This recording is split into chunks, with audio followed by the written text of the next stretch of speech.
Excellencies, ladies and gentlemen, dear Mo, dear friends, more than a year has now passed since the first case of COVID-19 was recorded on the African continent. African leaders came together with an integrated vision and responded swiftly. It is that same leadership that before the pandemic was bringing hope and prosperity to the region. Africa boasted 6 of the 10 fastest growing economies in the world in 2019.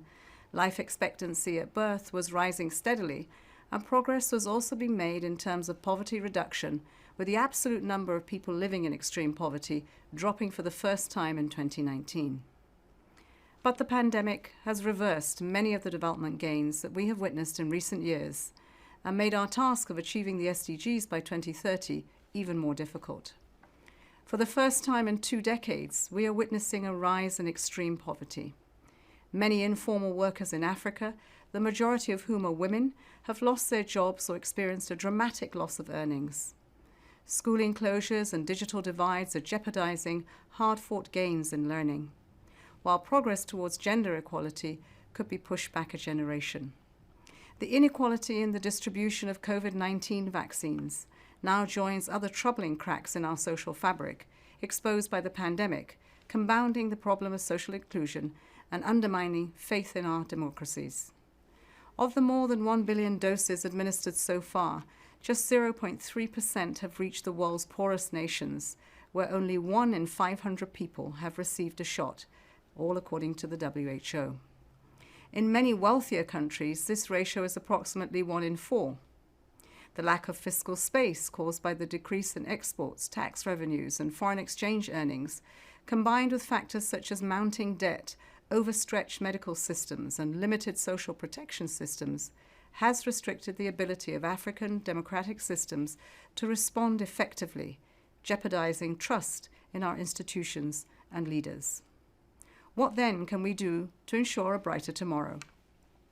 First, we must capitalize on the unique opportunity we have to course correct. Decisive action, as demonstrated by African leaders throughout the crisis, is needed now to ensure that the recovery is grounded in advancing a just transition in key areas such as energy, food systems, digital connectivity, and infrastructure.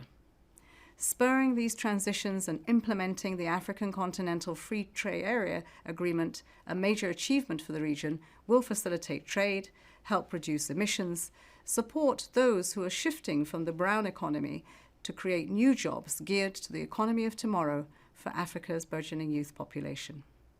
These transitions must also unleash the potential of women and girls, particularly in terms of digital connectivity, where they continue to be excluded at a higher rate than their male counterparts.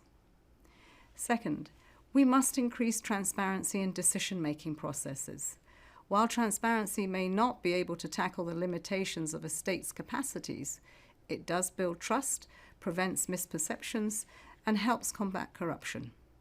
Civil society actors have a key role to play in this regard, in demanding accountability, but also through forums such as these that incentivize good governance and promote strong leadership of integrity across the continent. Third, we need to reignite the Sustainable Development Goals.